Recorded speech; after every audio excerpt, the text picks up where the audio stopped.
Bonjour à tous, bienvenue sur la vidéo de l'éclipse dans le Poisson qui va avoir lieu dimanche. Moment très intense, très fébrile, avec Uranus qui redevient rétrograde, Pluton hors limite, la Lune conjoint au nœud nord, période dharmique, période très spirituelle, très connectée, très intuitive, pour profiter parfaitement de ces influx mystiques. J'ai décidé de la décomposer en plusieurs modules. Donc vous avez un module où j'analyse beaucoup Jupiter parce que c'est lui qui va venir soutenir l'éclipse. L'éclipse est profondément karmique. Soleil se trouve au nœud sud, Lune au nœud nord. Et là, Soleil nœud sud, ce sont mes actes passés que je vais être obligée de regarder. C'est mon passé qui va me rattraper. Ce sont mes erreurs du passé qui vont me rattraper. Comment je vais pouvoir aller vers la libération, vers le nœud nord? Eh bien, il va falloir que je me détache, que je me désengage de ce qui jusqu'à présent était très important pour moi et que je lâche le contrôle, que je rentre dans une forme de lâcher prise, d'abandon, de confiance absolue et de confiance en moi. Avec ce carré Jupiter-Mars, la question d'une crise va être posée. Nous avons des configurations similaires. 2006, qu'est-ce qui s'est passé après? On a eu la crise des subprimes 2007. Donc j'ai quelque chose qui s'annonce de très dur. C'est vraiment une période idéale pour renforcer sa confiance en soi. L'idée que dans une crise, il va y avoir de formidables opportunités.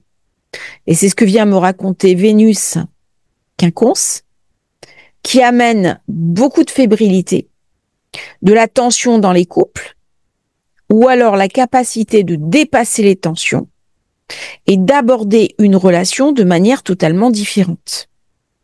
Alors aujourd'hui, c'est un petit clin d'œil à une histoire personnelle, puisque c'est mon anniversaire de mariage, et que ça fait maintenant, et ça fait 23 ans que je suis mariée.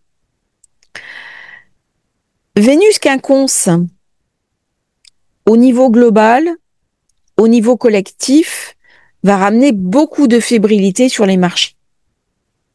C'est une période qui va être très volatile. Le dollar va baisser.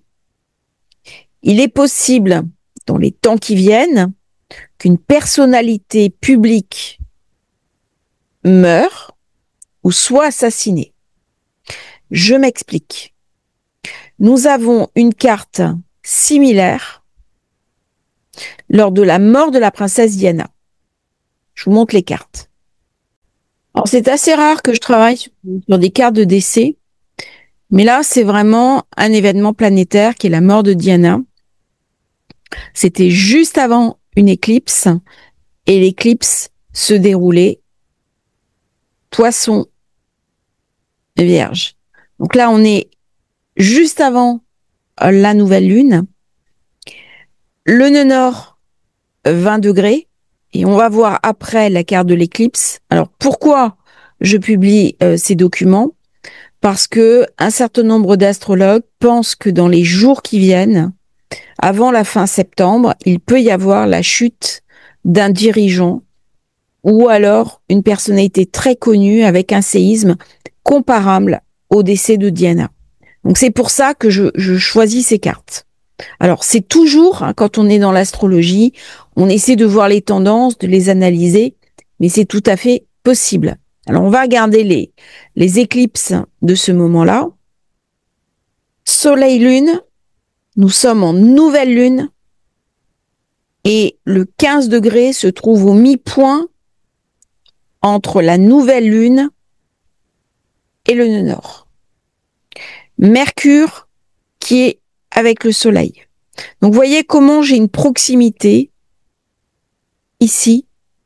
Par contre, j'avais un carré à Pluton. On pouvait s'attendre à ce qu'il y ait un événement très marquant pour l'avenir. J'avais Saturne Bélier. C'est pour ça que j'ai communiqué cette carte. Et nous avons maintenant Pluton qui se trouve au mi-point entre Neptune et Uranus. Donc j'ai une similitude de cartes et là on est en zone 8 avec une instabilité financière. Il va y avoir beaucoup de volatilité sur les marchés, mais aussi des personnes connues qui vont sans doute disparaître. Donc, ce qui est très intéressant, ça c'est la pleine lune, éclipse de la pleine lune du 16 septembre 97. Eh bien, la lune se trouvait au nœud sud. Donc là, c'est la lune, l'imaginaire, l'inconscient, le subtil, le spirituel, qui demande à être nettoyé pour aller vers la concrétude, l'incarné, du nœud nord qui se trouve du côté solaire. Nous sommes ici dans une inversion, c'est-à-dire que le nœud nord est en Poisson et la lune se trouve au nœud nord. Donc c'est un retour au spirituel. À ce moment-là, il y a eu une perte de foi. Il y a eu quelque chose c'était une icône, mais il y a eu une forme de confusion au niveau du culte rendu. Il y a une espèce d'idolâtrie. Alors, il y a des astrologues qui se sont posé la question de qui ça pourrait bien être. Moi, je vais pas aller aussi loin que ça, mais ça pourrait déclencher un séisme aussi fort que cette période. Alors, nous avons bien sûr l'étoile fixe, Ashnar, 15 degrés. Et tant que les étoiles fixes n'apparaissent pas, je ne fais pas mes vidéos. Voilà. Et là, je l'ai vu. Ça amène beaucoup de rapidité. Ça amène du succès public. Alors moi, j'ai un quinconce avec Vénus. Donc, beaucoup de volatilité sur les marchés financiers. Beaucoup de tensions au niveau des populations. Soleil qui arrive au nœud sud. On voit bien que la situation est explosive. Mars qui vient heurter les institutions. Ici, là. Mars qui est dans la balance. Chaque fois que Mars est dans la balance, il est dangereux. C'est-à-dire, il crée beaucoup d'instabilité. Là, Israël s'apprête à attaquer Gaza. Alors, ma mise, les réservistes, c'est l'opération Gédéon 2. Ça fait penser, bien sûr, à l'éclipse d'octobre 2023, quand il y a eu les attaques, 7 octobre. Donc, c'est un dossier qui est toujours pas réglé. Cette éclipse, elle vient me parler de ce conflit Mars-Jupiter. Ok, j'en ai beaucoup parlé dans une vidéo. Mais qu'est-ce que je dois en comprendre? Eh bien, j'ai l'ouverture d'un portail de lumière qui est extraordinaire. Pluton, Saturne, Neptune, Uranus. Et là, j'ai le nœud nord. Le nœud nord qui se trouve au mi-point, enfin pas tout à fait au mi-point, il est conjoint à la Lune. C'est-à-dire que la direction de ma vie, le sens de mon existence, je ne peux pas l'avoir par la tête. Je ne peux l'avoir que par mon intuition, ma perception. C'est une position éminemment dharmique. Alors, le poisson, c'est quoi? C'est la religion, mais c'est le sens christique. Alors, j'en parlerai beaucoup plus dans les vidéos des modules sur l'éclipse. J'ai fait toute une préparation et vous avez aussi de l'enseignement sur les modules privés de l'éclipse. Vous avez le lien dans la description si vous voulez rejoindre le programme. Il y a une méditation, il y a des transmissions et il va y avoir les 3 niveaux de conscience de la Vierge et du Poisson. Mais le Poisson, c'est comment sortir du labyrinthe. Je suis dans un labyrinthe. Comment je vais en sortir? C'est un labyrinthe de quoi? On s'est enfermé. On s'est enfermé par rapport à la Vierge. La Vierge, c'est le comptage. Elle compte, elle analyse, elle structure. La Vierge, c'est le comptable. C'est le comptable public, c'est la Cour des comptes. Mais c'est aussi les politiques qui ont des comptes à rendre à la population. Et là, on est sur une fracture. Comment on va pouvoir sortir du labyrinthe? Alors, la seule manière de sortir du labyrinthe, c'est de s'envoler. Et ce qui est passionnant, c'est que le soleil vient éclairer mes erreurs du passé, mais pour avoir les réponses de mon avenir, je ne pourrai l'avoir qu'en lien avec cette éclipse, en connectant véritablement mes intuitions les plus profondes. C'est comme ça que le portail de lumière va s'ouvrir. Alors, André Barbeau parlait de ce portail en disant, il l'avait commenté, il l'avait anticipé, en disant que lorsque le portail s'ouvrait, on était au-delà du Kali Yuga. On était dans le commencement de l'ère de la révélation. Le labyrinthe, on l'avait à Chartres, mais c'est aussi une figure qu'on avait dans le temple de Jérusalem. Le temple qui a été détruit. Or, l'espérance mystique, c'est le temple. On est dans le Poisson. La quintessence du Poisson, soit c'est le flou, l'illusion et toutes les douleurs de l'accouchement, puisqu'au moment où l'enfant se présente à la porte du Bélier, la mère rentre en douleur. On appelle ça le travail. Moi, c'est comme ça qu'on l'appelait avant, au Moyen-Âge, à la Renaissance. Alors, je sais pas si c'est toujours le mot utilisé, mais avant, on parlait du travail pour signifier le passage de l'enfant dans le Poisson au Bélier. Le travail de l'enfantement, c'est la Vierge. Quel est le rôle de la Vierge dans votre thème? Eh bien, c'est celle qui va vous permettre d'avoir un travail, une activité, une profession, mais c'est elle qui structure votre quotidien.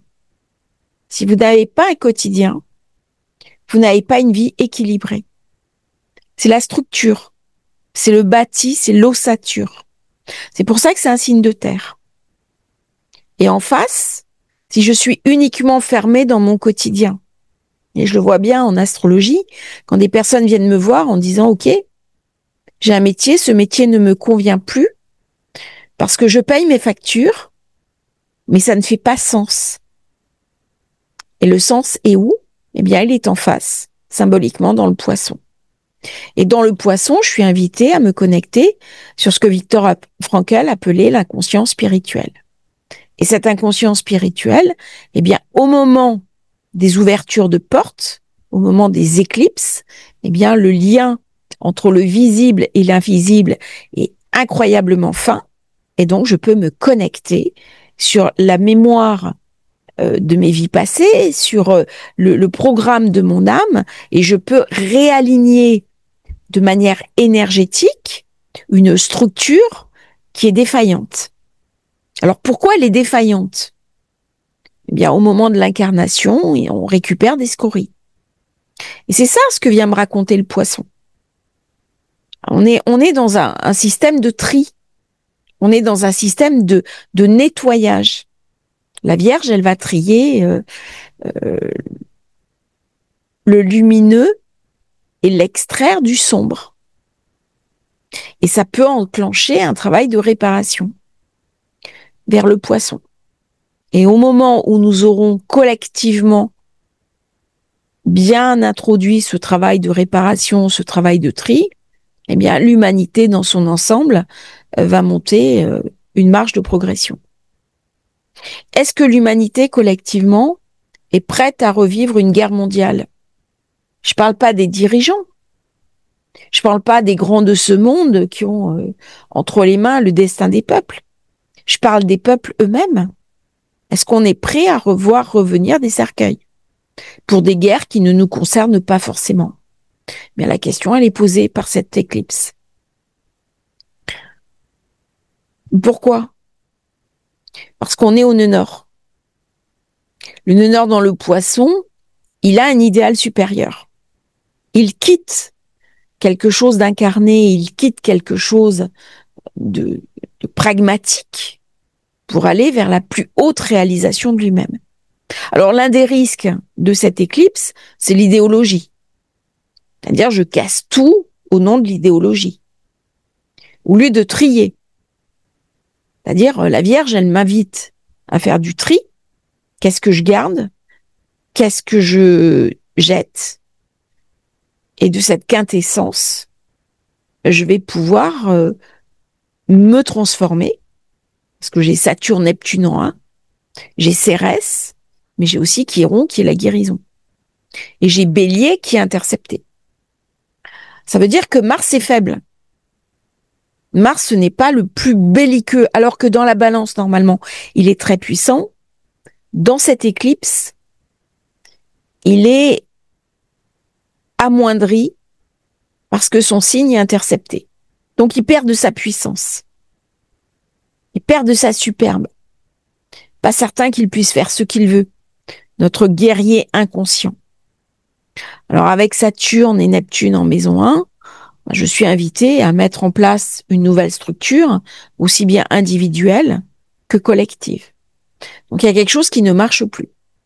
Soleil au nœud sud, on me montre clairement que ça va pas. Et le soleil va vers le nœud sud, donc il va être éclairé le 10, comme par hasard, hein, le jour des grosses manifestations en France. Je vous ferai une vidéo sur le sujet. Et après, j'aurai immédiatement et quasi mis Soleil-Mercure. Je suis pas du tout certaine que la date du 10 soit fortuite. J'ai l'impression qu'elle a été choisie par un astrologue. Alors, je ne vais pas tomber dans une forme de conspirationnisme, mais est-ce que le 10 ne serait pas une opération sous couverture? Je pose la question, j'ai pas la réponse. Alors, c'est une période très intense, parce que on est dans un basculement d'un monde dans un autre. On ne peut pas occulter ce grand portail de lumière. On est sur un changement de paradigme. Chaque fois que Pluton est dans le Verseau, on passe d'un monde unipolaire à un monde multipolaire. C'est ce qu'on voit arriver avec les BRICS. On a eu la Chine qui nous a fait une démonstration de force. Et donc, on a l'alliance Chine, Russie, Corée. La Chine va être très activée l'année prochaine lorsque Saturne et Neptune vont faire leur conjonction 1 degré du Bélier. Ah, il faudra vraiment surveiller cette date. Mais là, je suis dans une montée.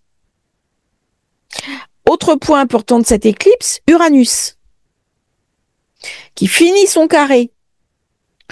Uranus, qui est stationnaire, et maintenant il est rétrograde. Donc j'ai une énergie incroyablement puissante. Alors chaque fois qu'on a des éclipses, il y a toujours des phénomènes météo qui se passent autour de l'éclipse. Inondations, tremblements de terre, ouragans. Alors j'ai vu un astrologue qui parlait de la Nouvelle-Zélande. Il disait attention, il peut y avoir un souci en Nouvelle-Zélande. Il y a d'autres pays qui peuvent être touchés au niveau des événements politiques. Il y a Singapour, il y a Chypre, le Liban, l'île Maurice et Malte. Et ce sont des pays essentiellement financiers. Donc c'est une éclipse, Vénus c'est une planète qui est financière, avec beaucoup de tensions. Et on pense que la bourse de New York va être assez tendue lundi à la reprise, parce que l'éclipse est dimanche. Donc lundi, les marchés financiers, à mon avis, vont avoir pas mal de tensions. Uranus est rétro, Neptune rétro, Saturne rétro, Pluton rétro. Ça veut dire quoi? Toutes les énergies du portail s'inversent. Il faut bien que je les intègre. C'est une configuration que nous ne connaissons pas. Ça dépasse le vécu. Nous ne pouvons pas, en tant qu'astrologue, vous dire, voilà, il s'est passé ça à telle période, on a déjà eu cette configuration-là. C'est pas possible. Nous sommes sur un renouveau complet de notre système de pensée, de notre système de valeurs, de notre système de compréhension. Ce grand portail s'active jusqu'en 2028 et nous allons en vivre les conséquences pendant la décennie à venir. C'est un changement complet de paradigme. Cela ne se fera pas sans des heurts. Par contre, là où c'est très intéressant, c'est de se dire que Jupiter dans le Cancer ramène de la chance. Qu'est-ce que je vois autour de moi? Je vois du chaos, je vois de la crise, je vois du désespoir, de la résignation. Mais toute période de crise est une formidable opportunité pour trouver des réponses à sa propre vie. Airbnb a été créé en période de crise. Le Bitcoin a été créé en période de crise.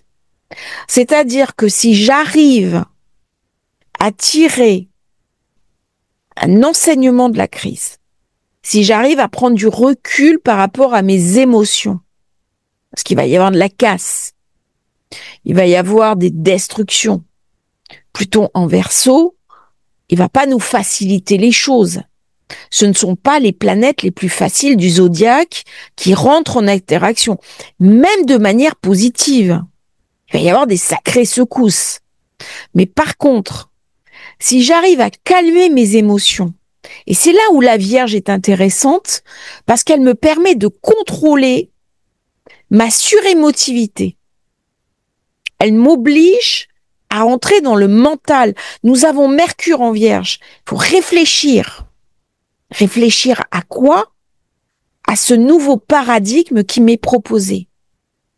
Et donc, si je m'appuie sur cet antagonisme, si j'utilise ma créativité, si j'utilise les nouvelles technologies, tout à l'heure, je posais la question à ChatGPT, comment est-ce qu'on pourrait trouver des solutions imaginatives pour sortir de la crise?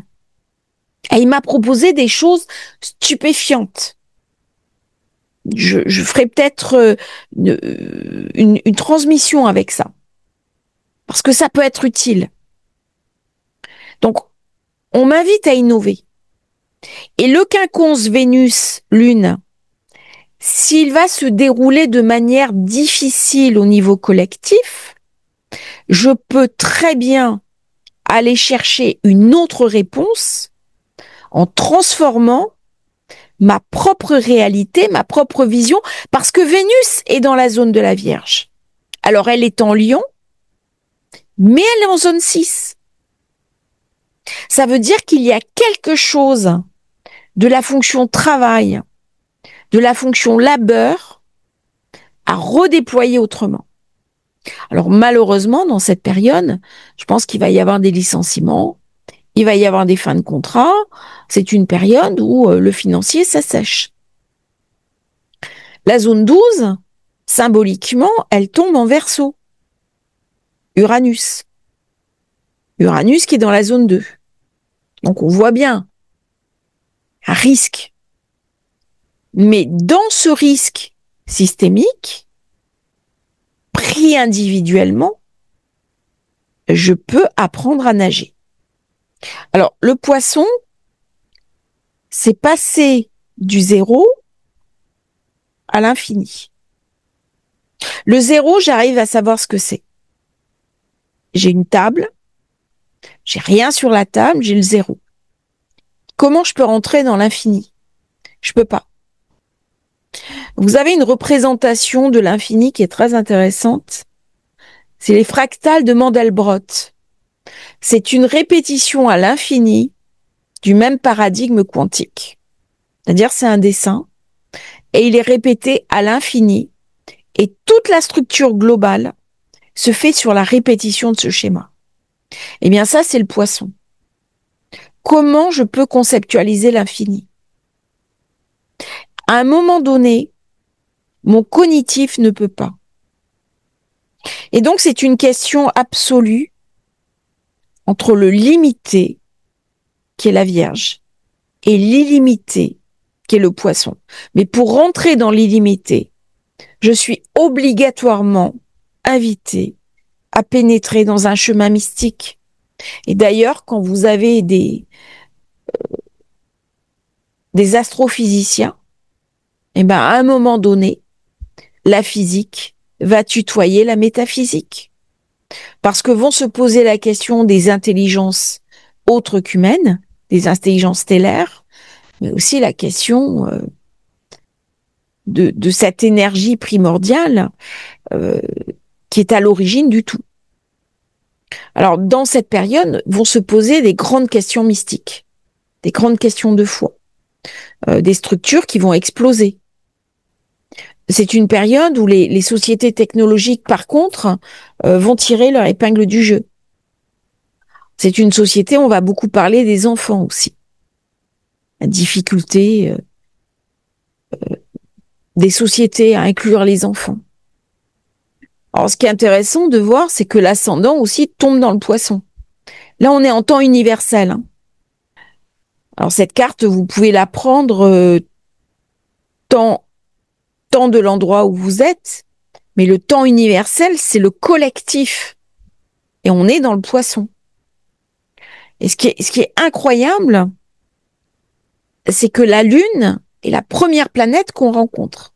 Vous voyez comment les émotions, comment le sensible, comment le subtil, mais aussi comment le féminin sont touchés. Alors peut-être que une personnalité féminine pourrait être touchée durant cette période. Mais ça va vraiment mettre l'accent sur les femmes et à l'intérieur de soi, sur son féminin sacré.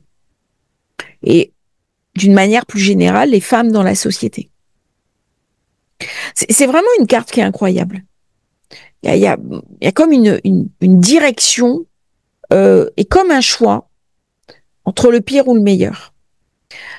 Il y a vraiment une invitation à dépasser ce carré Mars-Jupiter, sachant que c'est quand même assez violent. Mais la manière que je peux avoir de dépasser, c'est d'utiliser Jupiter-Lune. Et c'est pour ça que je vous ai fait une vidéo sur le sujet. Parce que Jupiter est dans le Cancer et la Lune dans le Poisson. Donc là, j'ai un très très bel échange énergétique. Et la sortie se fait là.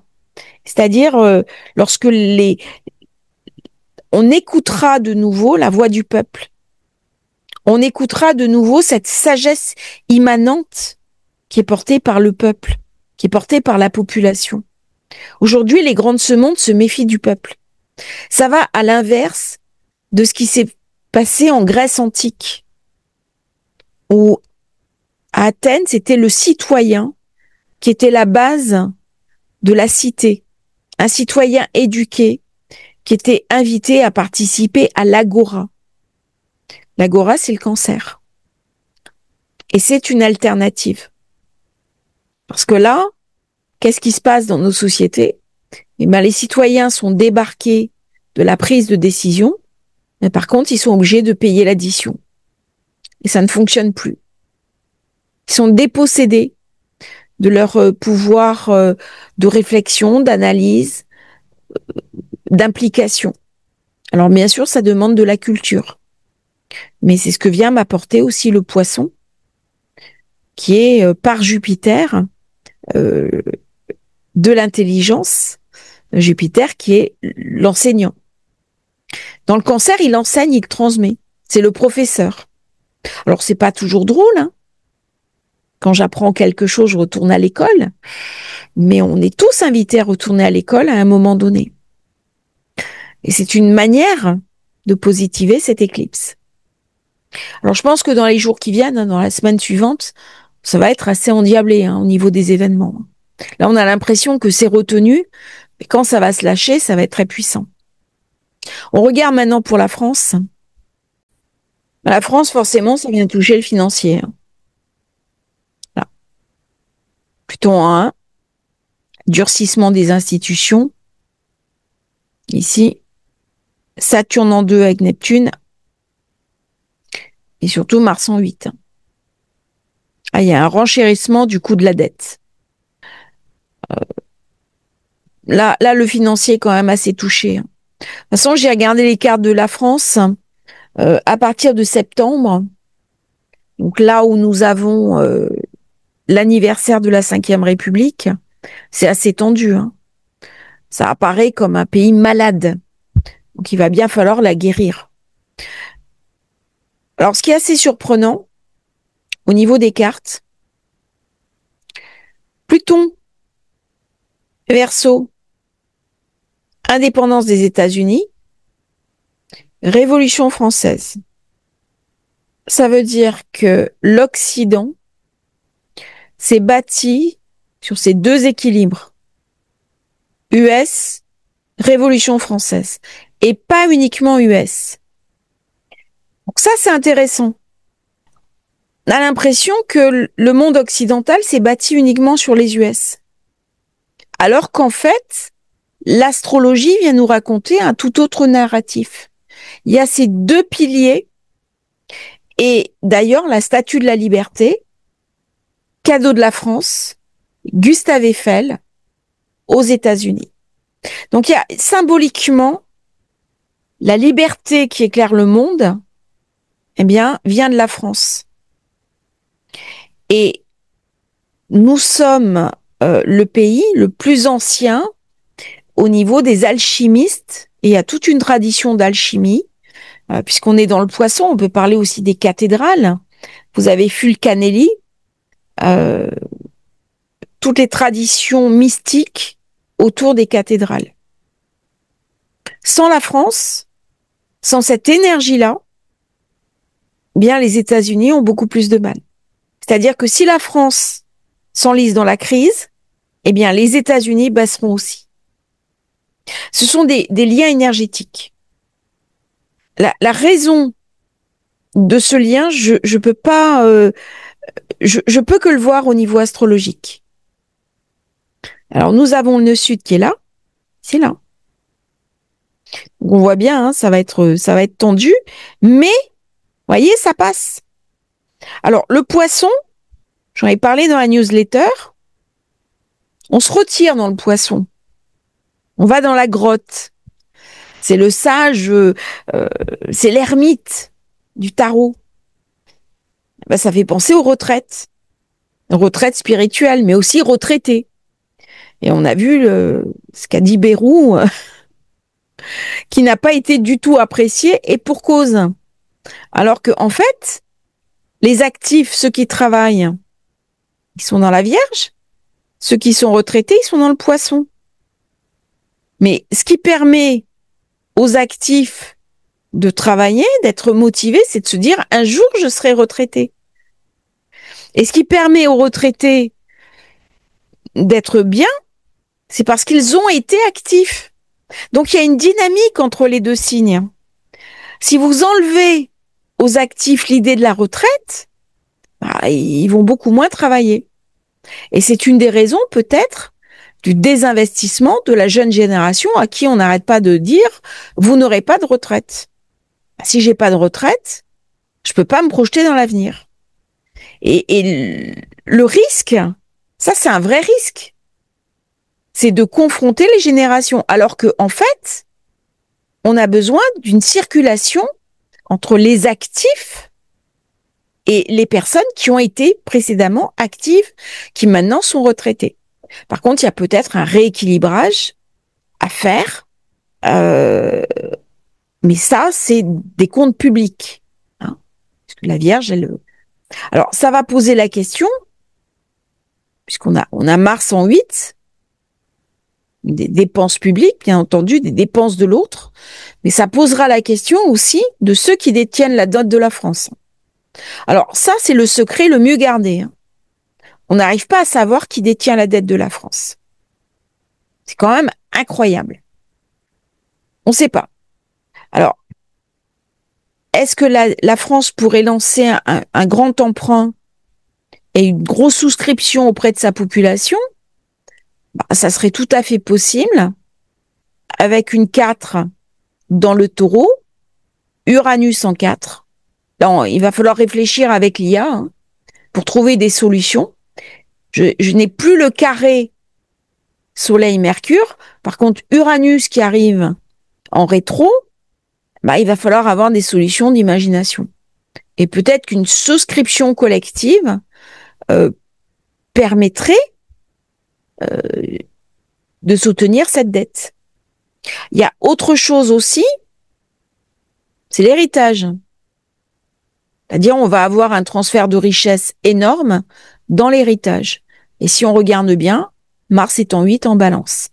Donc, au moment de la permutation des richesses d'une génération vers une autre, de toute façon, ça rééquilibrera ici, là, les comptes. Par contre, il est possible que certains s'impatientent.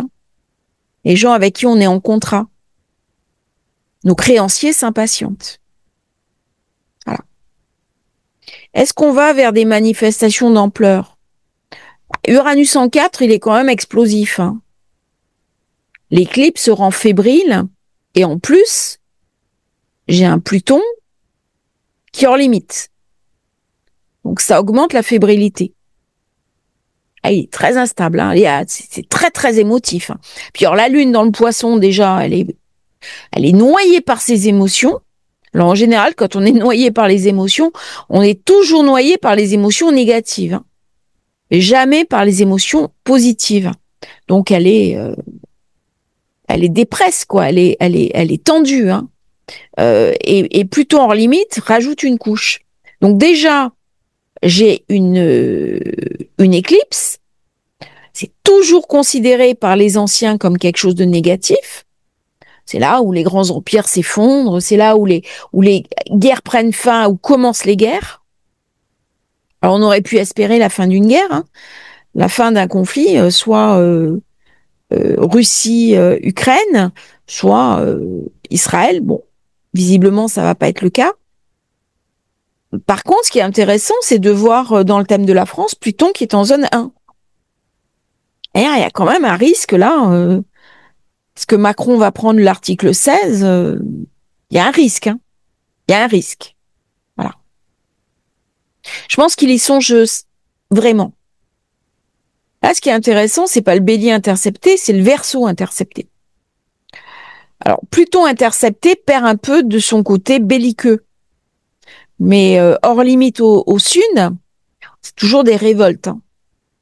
Donc là, je pense qu'on est au début d'un processus où la population est pas contente. Même si on ne sera pas en effervescence maximum au mois de septembre. Puisque Jupiter, qui est en 6, même s'il reçoit le carré de Mars, bon, il est quand même bien placé par rapport à l'éclipse. Titre individuel, c'est une période extraordinaire pour trouver des réponses à sa propre vie, aux questions fondamentales qui nous sont posées. Et en plus, Pluton va vraiment vous aider à y voir plus clair. Donc ça va être une période très intéressante, avec beaucoup, beaucoup d'effervescence. Et là, on voit bien la crise des institutions, la crise politique. Pluton, c'est Saturne. Saturne, c'est le politique. Saturne qui se retrouve en Poisson, zone 2. Donc là, j'ai une crise politique. Je suis sur du sable. Et malheureusement, j'ai Pluton que je rencontre en 1 très vite, et non pas la Lune. Donc là, il y a quand même quelque chose de très dur dans les configurés de la France, beaucoup plus que dans cette éclipse lunaire collective. Donc la France, je pense, va être plus touchée que les autres pays. Je vais pas faire plus long sur cette vidéo. Je vous ferai le signe par signe un peu plus tard. C'est mon anniversaire de mariage. Je vais passer un peu de temps avec mon compagnon. qui me permet justement de faire toutes ces vidéos qui me laissent beaucoup de temps libre et je lui dédie cette vidéo, cette éclipse, parce qu'il est ascendant Poisson.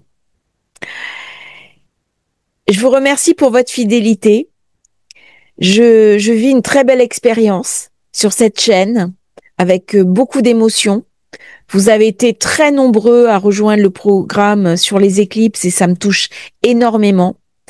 Je reçois beaucoup de messages adorables, beaucoup de petits mots, de courriers, de courriels et ça me touche infiniment. Je voulais profiter de cette éclipse dans le Poisson pour vous remercier infiniment. Si vous voulez rejoindre le programme de l'éclipse, vous avez le lien dans la description. N'oubliez pas de vous abonner à la chaîne. C'est très important par rapport à YouTube, par rapport aux algos, pour la visibilité de la chaîne. Et puis pour moi aussi, j'ai du plaisir, de la satisfaction à voir la chaîne monter. Et puis de nouvelles personnes qui me disent, on vient de vous découvrir, c'est vraiment très intéressant. Merci à tous, à bientôt pour un nouveau partage sur Astrologie Facile.